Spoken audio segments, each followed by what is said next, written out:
तर आता बघूया बातम्यांचा वेगवान आढावा। सैफ अली खान प्रकरणी पोलिसांनी एका संशयिताला ताब्यात घेतलंय। या आरोपीचे नाव शाहिद असल्याचं पोलीस सूत्रांनी सांगितलं। शाहिदला गिरगाव परिसरातून ताब्यात घेण्यात आलंय। शाहिदवर याआधी 3 ते 4 घरफोडीचे गुन्हे दाखल आहेत। पोलीस संशयित आरोपीला घेऊन सैफच्या घराकडे रवाना झाले। आरोपीची ओळख पटण्यासाठी आरोपीला सैफच्या घरी नेत असल्याची माहिती समोर आली। पोलिसांनी सैफवर हल्ला करणाऱ्या संशयिताला ताब्यात घेतलं। संशयित आणि आज मुंबई पोलिसांनी ताब्यात घेतलेला संशयित एक आहे का हे अस्पष्ट आहे। सैफच्या इमारतीत शिरणाऱ्या संशयिताकडची बॅग आणि पोलिसांनी आज ताब्यात घेतलेल्या संशयिताकडची बॅग दोन्ही वेगळ्या आहेत। सैफ हल्ला प्रकरणातील आरोपीचा नवीन व्हिडिओ समोर आलाय। सैफच्या इमारतीत शिरतानाचा आरोपीचा व्हिडिओ समोर आला।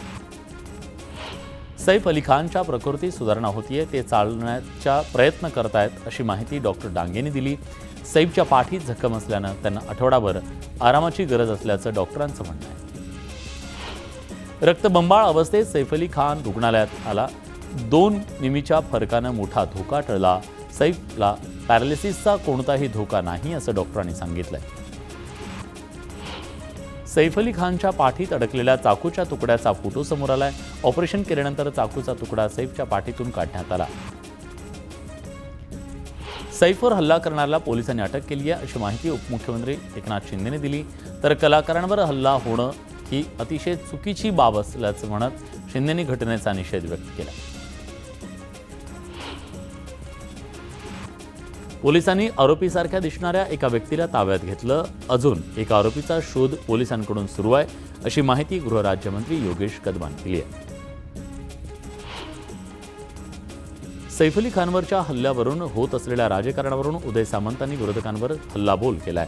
विरोधक प्रत्येक गोष्टीत जात आणि धर्मावरून राजकारण करतायत, त्यामुळे या गोष्टीला जातीय स्पर्श करण्याची गरज नाही असा टोला सामंतांनी विरोधकांना लगावलाय। मुंबई पोलिसांच्या म्हणण्यानुसार हल्लेखोर त्यांच्या एका कर्मचाऱ्याशी संबंधित आहे, ज्यानं त्याला घरात प्रवेश दिला होता। संबंधित कर्मचाऱ्याची सुद्धा चौकशी सुरू आहे। अभिनेता सैफच्या घराची ढिसाळ सुरक्षा घटनेला कारणीभूत ठरली आहे। जिन्यावरून येणारा दरवाजा सदैव उघडा असल्याचं चोर आत शिरल्याचा संशय पोलिसांकडून व्यक्त करण्यात आला। हल्ल्यात सैफच्या मणक्यात मोठी जखम झाली। शस्त्रक्रिया करून त्यांच्या मणक्यातील चाकू काढण्यात आला। जखमेमुळे स्पायनल फ्लूइड लीक होऊन जीवाला मोठा धोका होऊ शकला असता असं डॉक्टर म्हणाले। क्राईम ब्रँचची टीम अभिनेता सैफ अली खानचा जबाब नोंदवणार आहे। चाकू हल्ल्याच्या वेळी नेमकं काय घडलं याचा उलगडा सैफच्या जबाबातून समोर येणार असल्याची दाट शक्यता आहे। सैफ अली खान प्रकरणातील आरोपीकडून शाहरुख खानच्या बंगल्याबाहेर रेकी करण्यात आली आहे। शाहरुख खानच्या मन्नत बंगल्याबाहेर रेकी केल्याची माहिती सूत्रांनी दिली आहे। न्यूज 18 लोकमतला याबद्दलची माहिती वरिष्ठ अधिकाऱ्यांनी दिली। सैफची पत्नी अभिनेत्री करीना कपूरनं हल्ल्यानंतर पहिल्यांदाच वक्तव्य केलं। त्यांनी इन्स्टावर पोस्ट करून सगळ्यांचे आभार मानले। या धक्क्यातून सावरण्यासाठी करीनानं लोकांना संयम बाळगावा, कुटुंबाला वेळ द्यावा असं सांगितलं। संतोष देशमुख हत्या प्रकरणी वाल्मिक कराडवर मोक्का लागताच सीआयडीमध्ये मोठा बदल करण्यात आला। सीआयडीचे तपास अधिकारी बदलण्यात आले। अपर पोलीस अधीक्षक किरण पाटील यांच्याकडे तपास सुपूर्द करण्यात आला। बीडच्या केज तालुक्यात राजेगाव नाहोली इथं कराडचे समर्थक आक्रमक झाले। नांदूर केज रस्त्यावर टायर जाळून रास्ता रोको आंदोलन करण्यात आलं। यावेळी कराडवरचे खोटे गुन्हे मागे घेण्याची मागणी करण्यात आली। बीडच्या केज तालुक्यातल्या राजेगावमध्ये वाल्मिक कराडच्या एका दिव्यांग समर्थकानं पाण्याच्या टाकीवर चढून आंदोलन केलं। कराडवरचे खोटे गुन्हे मागे घ्यावे अशी मागणी आंदोलनकर्त्यांनी केली। सरपंच संतोष देशमुख हत्या प्रकरणाचं नाशिक कनेक्शन पुन्हा एकदा समोर आलं। कराड आणि चाटे याच दिंडोरीतल्या आश्रमात राहून गेले असा आरोप सामाजिक कार्यकर्त्या तृप्ती देसाईंनी केला। उज्ज्वल निकम यांनी मुख्यमंत्री फडणवीस यांची भेट घेतली। सागर बंगल्यावर निकम यांनी फडणवीसांची भेट घेतली। बीडमधल्या हत्या प्रकरणी निकम यांच्याकडे वकीलपत्र देण्यात यावं अशी मागणी भाजप आमदार सुरेश धस यांनी केली। या पार्श्वभूमीवर चर्चा झाल्याची माहिती सूत्रांनी दिली। बीडमधील संतोष देशमुख हत्या प्रकरणात नवा खुलासा झालाय। वाल्मिक कराडचं सिम अमेरिकेत रजिस्टर असल्याचं समोर आलं। निवडणूक काळात या सिम कार्डवरून काही लोकांना फोन देखील केल्याचा संशय एसआयटीने व्यक्त केला। बीड संतोष देशमुख हत्या प्रकरणातील कृष्णा आंधळे अजून फरार आहे. या घटनेचा 1.25 महिना लुटतोय, तर पोलिसांनी आतापर्यंत 7 आरोपींना अटक केली आहे. वाल्मिक कराडनं खुनाचा कट रचल्यावरून त्याचाही तपास एसआयटी करते. सोमनाथ सूर्यवंशीच्या न्यायासाठी आता परभणी ते मुंबई असा लाँग मार्च काढण्यात येणार आहे. आजपासून परभणीतून या मोर्चाला सुरुवात झाली. या मोर्चात विविध संघटना सहभागी झाल्या. बीडच्या जिल्हाधिकाऱ्यांनी शस्त्र परवान्यांबाबत महत्त्वाची कारवाई केली. त्यानुसार जिल्ह्यातील 162 जणांचे बंदुकांचे परवाने रद्द करण्यात आले. बहुतेक जण गुन्हेगार असल्याचं उघड झालंय. वाल्मिक कराडच्या विरोधात मराठा कार्यकर्ते आक्रमक झाले. कराडला विरोध करत जरांगे पाटील, सुरेश धस, संदीप क्षीरसागर, अंजली दमनिया यांच्या फोटोला दुग्धाभिषेक घालण्यात आला. संतोष देशमुख हत्येच्या निषेधार्थ नांदेडमध्ये होणाऱ्या जनआक्रोश मोर्चा तुर्तास स्थगित करण्यात आला. तर मुंडे भावंडांना पालकमंत्रीपद देऊ नये या मागणीवर सकल मराठा समाज ठाम. भाजपचे नेते किरीट सोमय्यांनी चौथ्यांदा मालेगावला भेट देत वरिष्ठ पोलीस अधिकाऱ्यांशी चर्चा केली. मालेगाव बांगलादेश आणि रोहिंग्यांचं आश्रयस्थान बनत असल्याचा आरोप सोमय्यांनी केला. सैफ अली खान हल्ला प्रकरणात काही महाभागाने जातीचा रंग देण्याचा प्रयत्न केला असं सामाजिक न्याय मंत्री संजय शिरसाट म्हणाले. समाजात तेढ निर्माण करणाऱ्यांवर कारवाई व्हायला हवी अशी मागणी त्यांनी केली. उद्यापासून राष्ट्रवादीचं राज्यस्तरीय अधिवेशन शिर्डीत पार पडणार आहे. मात्र या अधिवेशनाला माजी मंत्री छगन भुजबळ उपस्थित राहण्याची शक्यता कमी आहे. प्रकृती ठीक नसल्यानं भुजबळ अनुपस्थित राहण्याची शक्यता वर्तवण्यात येते. पंतप्रधान नरेंद्र मोदींनंतर आता संघाचे वरिष्ठ भाजप नेत्यांची शाळा घेणार आहेत. भाजपचे सर्व मंत्री आणि संघाचे वरिष्ठ यांची 18 आणि 19 जानेवारी रोजी बैठक होणार आहे. या बैठकीला मुख्यमंत्री फडणवीस आणि प्रदेशाध्यक्ष बावनकुळे प्रमुख उपस्थिती असणार आहे. मंत्री धनंजय मुंडेंच्या अडचणी वाढण्याची शक्यता आहे. उच्च न्यायालयानं कृषी साहित्य खरेदी धोरण का बदललं यावर राज्य सरकारला विचारणा केली आहे. याबद्दल 2 आठवड्यात उत्तर देण्याचे निर्देश देण्यात आले. अख्खा महाराष्ट्र आता गुन्हेगारांना काबीज करून टाकलाय. गुन्हेगारांना कायद्याची कुठली भीती राहिली नाही असं म्हणत विनायक राऊतांनी सरकारवर निशाणा साधलाय. भाजप संविधान घरोघरी पोहोचवणार आहे. त्यासाठी भाजपकडून संविधान अभियान राबवलं जात आहे. संविधान अभियानात केंद्रापासून राज्यातील सगळे नेते सहभागी होणार आहेत. राज्य सरकारनं कर्जमाफी करून सांगितलं आणि शेतकऱ्यांना फसवलं. निवडणुकीत दिलेलं आश्वासन सरकारनं पूर्ण केलं नाही असा आरोप खासदार अमर काळेंनी केला. भारताच्या धर्मनिरपेक्ष रचनेसाठी प्रार्थनासह कायदा गरजेचा असल्याचं सांगत काँग्रेसनं या कायद्याबाबत सर्वोच्च न्यायालयात धाव घेतली आहे. याआधी अनेकांनी या प्रकरणी याचिका दाखल केल्यात. काँग्रेसच्या याचिकेसह विविध याचिकांवर 17 फेब्रुवारीला सुनावणी होणार आहे. चंद्रपूर महाऔष्णिक वीज केंद्रामुळे होणाऱ्या प्रदूषणासंदर्भात आमदार सुधीर मुनगंटीवारांनी आढावा घेतला. यावेळी प्रदूषणाचं कारण समजून घेत त्यांनी प्रदूषणावर नियंत्रण आणण्यासंदर्भात अधिकाऱ्यांना सूचना दिल्या. भारताचे पंतप्रधान नरेंद्र मोदींच्या हस्ते उद्या स्वामित्व योजनेचा शुभारंभ केला जाणार आहे. या योजनेअंतर्गत पालघरमध्ये 533 गावात मालमत्ता पत्रकांचं वाटप करण्यात येणार आहे. सांगलीत कृषी उत्पन्न बाजार समितीच्या अमृत महोत्सवाचा शुभारंभ करण्यात आला. खासदार विशाल पाटील, माजी मंत्री अजित घोरपडे यांच्या उपस्थितीत हा कार्यक्रम पार पडला. भुसावळच्या उपविभागीय अधिकारी कार्यालयात पिण्याच्या पाण्यासह अन्य सुविधा उपलब्ध नसल्यानं नागरिकांची हाल होत आहे. त्यामुळे भुसावळसह मुक्ताईनगर, बोदवड तालुक्यातील नागरिकांची गैरसोय होतीये. धाराशिव कर्नाटक राज्यातील भालके तालुक्यात जगज्योती महात्मा बसवेश्वर यांची पूर्णाकृती पुतळ्याची विटंबना करण्यात आली. या प्रकरणी धाराशिवमधील मुरुममध्ये समस्त लिंगायत समाजानं बंद पुकारला. वाशिम जिल्ह्यातल्या पाणंद रस्ते योजनेअंतर्गत एकूण 382 किलोमीटर अंतराच्या 265 पाणंद रस्त्यांना मंजुरी मिळाली. मात्र त्यातील केवळ 41 कामं सुरू झाली आहेत. त्यामुळे यंदाही शेतकऱ्यांची शेतात जाण्याची वहिवाट बिकट राहणार आहे. शेगाव तालुक्यातल्या केस गळतीनं बाधित असलेल्या गावांमध्ये दिल्ली, चेन्नई, ICMRच्या शास्त्रज्ञांनी 3 दिवस विविध स्तरावर संशोधन केलं. आता शास्त्रज्ञांचं पथक परतीच्या मार्गाला लागलंय. शास्त्रज्ञांकडून आता काय अहवाल येतो याकडे सगळ्यांचं लक्ष लागलंय. पंढरपुरातला आढावा बैठकीत प्रकल्पग्रस्तांच्या प्रश्नांवर चर्चा करण्यात आली. प्रलंबित प्रश्न 3 महिन्याच्या आत सोडवा असे आदेश खासदार धैर्यशील मोहिते पाटील आणि आमदार अभिजित पाटील यांनी दिले. पिंपरी चिंचवड पालिकेच्या प्राथमिक आणि माध्यमिक शाळांना कृषी मंत्री दादा भुसेंनी अचानक भेटी दिल्या। यावेळी भुसेंनी विद्यार्थ्यांशी संवाद साधला, मात्र उपस्थित अधिकाऱ्यांची चांगली तारांबळ उडाली। पालिकेच्या दुर्लक्षामुळे भिवंडीतील वराळ उद्यानाची दुरवस्था झाली आहे, त्यामुळे नागरिकांना मनस्ताप सहन करावा लागतोय। उद्यानाची तात्काळ दुरुस्ती करावी अशी मागणी नागरिकांनी केली आहे। वसई दिवा रेल्वे लाईनच्या डेडिकेटेड कॉरिडॉर प्रकल्पातील 3ऱ्या आणि 4थ्या रेल्वे लाईनच्या कामासाठी जमिनी गेलेल्या शेतकऱ्यांना अजून मोबदला मिळालेला नाहीये, त्यामुळे संबंधित कुटुंब हवालदिल झाले। धुळ्यात शिवसेना उबाठाच्या वतीनं जिल्हाधिकारी कार्यालयाच्या बाहेर आंदोलन करण्यात आलं। शेतकऱ्यांना सरसकट कर्जमाफी देण्याची मागणी आंदोलकांनी केली। भुसावळमध्ये पालिकेकडून दरवर्षी 40 लाख खर्च केल्यानंतरही नाल्यावरचं झाकण तुटलेल्या अवस्थेत आहे। दरम्यान झाकण तुटलेली असताना रस्त्याचं काम मात्र सुरू करण्यात आलं, त्यामुळे अपघाताचा धोका वाढला। नागपूर गोवा शक्तीपीठ महामार्गासाठी सांगलीतल्या 19 गावातील शेतकऱ्यांच्या शेती उद्ध्वस्त होणार आहेत। या विरोधात बाधित शेतकरी संघर्ष समिती शेतकरी कामगार पक्ष आक्रमक झाला। यावेळी त्यांनी शेतकऱ्यांच्या बांधावर जात बैठका घेतल्या। हिंगोलीच्या खंडाळा ते भांडेगाव या रस्त्याची दुरवस्था झाली। जागोजागी खड्ड्यांचं साम्राज्य पसरल्यानं वाहन चालकांसह नागरिक त्रस्त झाले, त्यामुळे तात्काळ रस्त्याचं काम करण्यात यावं अशी मागणी करण्यात येते।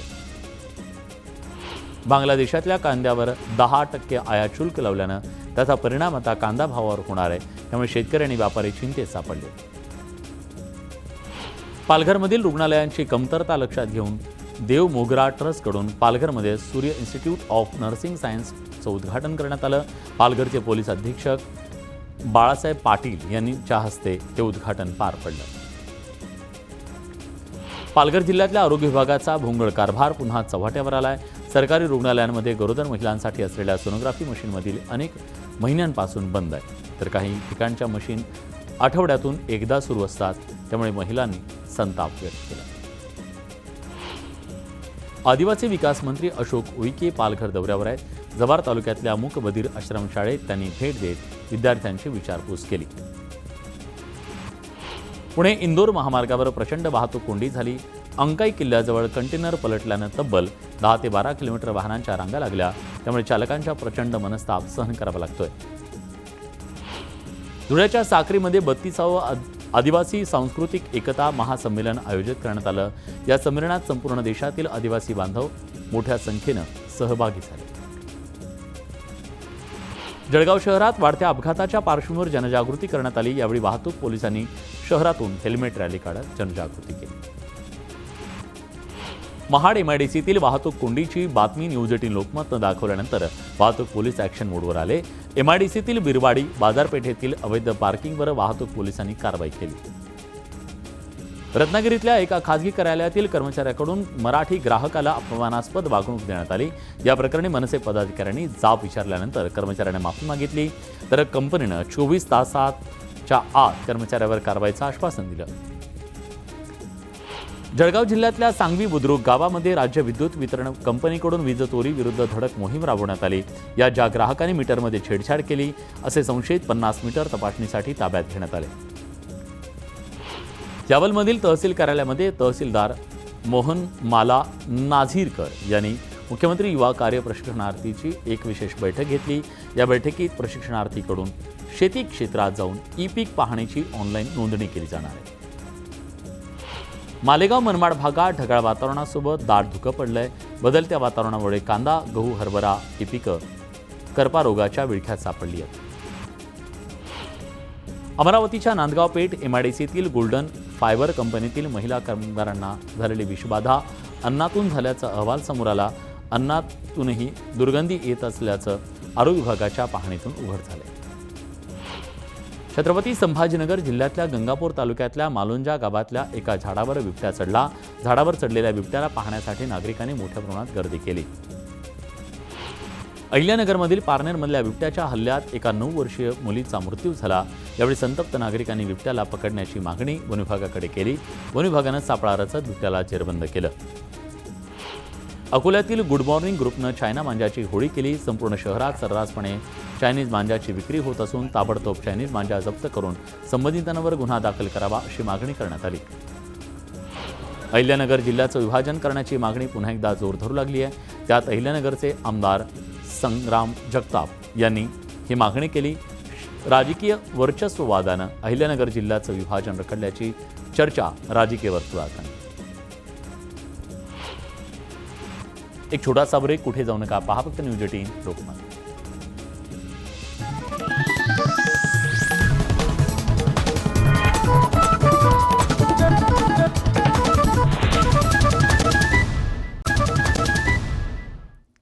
ब्रेकनंतर तुमचं पुन्हा एकदा स्वागत. तुम्ही पाहताय बातमी 36 जिल्ह्यांची.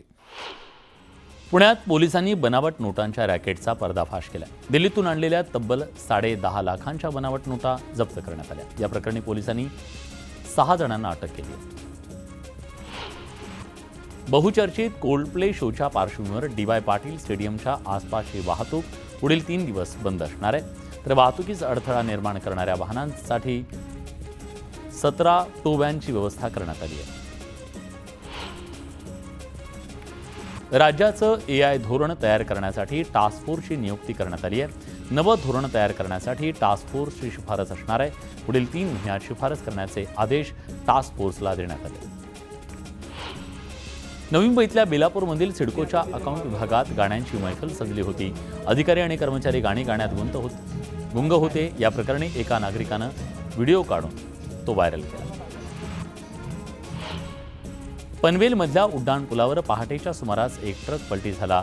या सुदैवानं चालक वाहक बचावले, मात्र काही काळासाठी वाहतूक दुसऱ्या बाजूने वळवण्यात आली होती.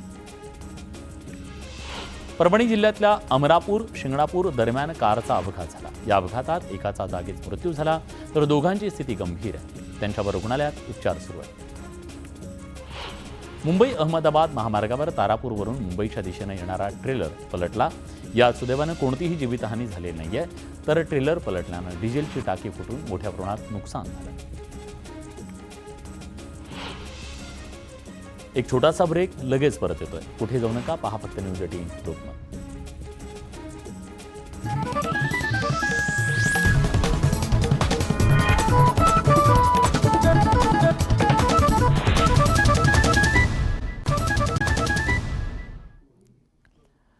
ब्रेकनंतर तुमचं पुन्हा एकदा स्वागत. बघूया बातम्यांचा वेगवान आढावा. बुलढाण्याच्या माटरगाव बाजारात कुऱ्हाडीनं वार करत एकाची निर्घृण हत्या करण्यात आली आहे. पैशाच्या वादातून ही हत्या झाल्याची प्राथमिक माहिती समोर येते. छत्रपती संभाजीनगरमधल्या उस्मानपुरा भागात एक तरुण त्याच्या मैत्रिणीसोबत फिरत असल्यानं टवाळखोरांनी हल्ला केला. या तरुणाच्या पोटात तब्बल 12 इंच खोल वार करण्यात आला. त्यामुळे कायदा सुव्यवस्थेचा प्रश्न ऐरणीवर आला. पुणे कॅन्टॉन्मेंट परिसरात पुणे पोलिसांच्या गुन्हे शाखेनं 15 लाखांचे अंमली पदार्थ जप्त केले. या प्रकरणी 2 संशयितांना ताब्यात घेण्यात आलाय. छत्तीसगडमध्ये माओवाद्यांविरोधात सुरक्षा दल आक्रमक झाले. 100हून अधिक माओवाद्यांना सुरक्षा दलांनी घेरल्यानंतर तब्बल 10 तासांच्या चकमकीत 12 माओवाद्यांचा खात्मा करण्यात आलाय. तर रस्त्यात अनेक ठिकाणी माओवाद्यांनी आयडी स्फोटकं पेरल्याची शक्यता वर्तवण्यात येते. मृत माओवाद्यांना सुरक्षितपणे जिल्हा मुख्यालयात आणण्यासाठी सुरक्षा दलांची जीवघेणी तारेवरची कसरत सुरू आहे. यावेळी सुरक्षेसाठी तब्बल 2000 जवानांकडून रस्त्याची तपासणी आणि कडेकोट बंदोबस्त ठेवण्यात आला. धुळ्याच्या मोहम्मदिया चौक परिसरातून पोलिसांनी 560 गोवंशीय चामडं जप्त करण्यात आलं. या प्रकरणी एका आरोपीला पोलिसांनी ताब्यात घेतलंय. मीरा भाईंदर वसई विरार पोलीस आयुक्तालयातील अनैतिक मानवी वाहतूक प्रतिबंधक कक्षानं 5 बांगलादेशींना अटक केली आहे. आरोपींनी वैध कागदपत्रांच्या शिवाय भारतात प्रवेश केल्याची माहिती समोर आली आहे. बीड जिल्ह्यातल्या आष्टी तालुक्यामध्ये 2 सख्ख्या भावांची निर्घृण हत्या करण्यात आली. या प्रकरणी 4 संशयितांना पोलिसांनी ताब्यात घेतलं. अजून हत्येचं कारण अस्पष्ट आहे. नांदेडमधल्या एका हॉस्टेलमध्ये विद्यार्थ्याला मारहाण करण्यात आली. या प्रकरणी पोलिसांकडून एकाला अटक करण्यात आली आहे. या प्रकरणातल्या पोलीस कर्मचारी अजून फरार. सांगलीच्या कारवेमध्ये जुन्या भांडणाचा राग मनात ठेवून पैलवानाचा खून करण्यात आला. तलवारीनं डोक्यात वार करून हत्या करण्यात आली. नागपुरातील हिलटॉप परिसरातील कॅफे ऑपरेटरवर प्राणघातक हल्ला करण्यात आला. या हल्ल्यात 2 आरोपींना पोलिसांनी अटक केली. बारामती तालुक्यातल्या होळ इथं एका 9 वर्षाच्या मुलाची हत्या करण्यात आली आहे. हत्येनंतर त्याची चक्कर येऊन पडल्यानं मृत्यू झाल्याचा बनाव रचण्यात आला. या घटनेनंतर पोलिसांनी वडिलांसह आजीवर गुन्हा दाखल केला. रांजणगावात पार्किंगमध्ये असलेल्या वाहनातील डिझेल चोरी करणाऱ्या टोळीला पकडण्यात यश आलंय. टोळीकडून डिझेल चोरीचे 5 गुन्हे उघडकीस आले. अकोल्यातील बालाघाटकडून गोंदियाकडे जाणाऱ्या 4 चाकी वाहनातून तंबाखूची तस्करी केली जात होती. या प्रकरणी पोलिसांनी कारवाई करत 6.25 लाखांचा तंबाखू जप्त केला. या प्रकरणी वाहन चालकाला पोलिसांनी ताब्यात घेतलंय. मुंबई नाशिक महामार्ग उड्डाणपूल द्वारका परिसरात 4 दिवसांपूर्वी झालेल्या अपघातात मृतांची संख्या 8 वर पोहोचली आहे. या 10वीतील एका विद्यार्थ्याचा सुद्धा समावेश आहे. छत्रपती संभाजीनगरमधील गंगापूर उपजिल्हा रुग्णालयातील धक्कादायक प्रकार समोर आलाय. एका मृतदेहाच्या अंगावरील 2.25 लाखांचं सोनं चोरण्यात आलंय. जखमीच्या खिशातील 13,000ची रोकड सुद्धा लंपास केली आहे. या प्रकरणी तीव्र संताप व्यक्त होतोय. अमरावती जिल्ह्यात 3 वर्षीय चिमुकलीवर 65 वर्षीय नराधमानं अत्याचार केल्याची घटना घडली आहे. या प्रकरणी गुन्हा दाखल करत पोलिसांनी नराधमाला बेड्या ठोकल्या. जळगावच्या बोदवड तालुक्यातल्या उजनीमध्ये हजरत नामतुल्ला शाह बाबांच्या उरूस महोत्सवाला सुरुवात झाली. या महोत्सवात हिंदू मुस्लिम भाविकांनी मोठ्या संख्येनं गर्दी केली. विधानसभा अध्यक्ष राहुल नार्वेकर यांनी वेंगुर्ल्याच्या मातोंडमध्ये देवी सातेरीचं दर्शन घेतलं. यावेळी देवस्थान कमिटीच्या वतीनं नार्वेकर यांचं स्वागत करण्यात आलं. सिद्धरामेश्वर यात्रेतल्या धार्मिक विधींची सांगता झाली. यावेळी गावातील देशमुख कुटुंबाला याचा मान देण्यात आला. योगदंडाला स्नान घालण्यात आलं. त्यानंतर कळसाची पूजा करून हळद कुंकू अर्पण करण्यात आलं. नवीन वर्षाच्या पहिल्या चतुर्थीनिमित्तानं नागपुरातल्या टेकडी गणेश मंदिरात भाविकांनी मोठ्या प्रमाणात गर्दी केली. या पार्श्वभूमीवर मंदिराला आकर्षक सजावट करण्यात आली. चतुर्थीनिमित्तानं गणपतीला 900 किलोच्या रेवडींचा प्रसाद अर्पण करण्यात आला. सोलापूरचं ग्रामदैवत शिवयोगी श्री सिद्धराम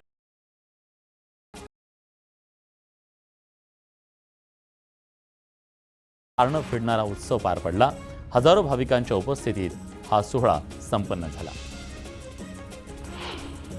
छत्रपती संभाजी महाराज यांच्या 344व्या राज्याभिषेक सोहळ्याच्या जयघोषानं सिंहगडाची दरी खोरी दुमदुमून गेली. यावेळी छत्रपती संभाजी महाराज यांच्या स्मारकाला जलाभिषेक करण्यात आला. जळगावात महाराष्ट्र पोलीस स्थापना दिनाच्या निमित्तानं शस्त्र प्रदर्शनाचं आयोजन करण्यात आलं. यावेळी शस्त्रांची माहिती घेण्यासाठी विद्यार्थ्यांनी मोठ्या प्रमाणात गर्दी केली. शस्त्र आणि श्वान पथकाचं काम पाहून विद्यार्थी भारावून गेले.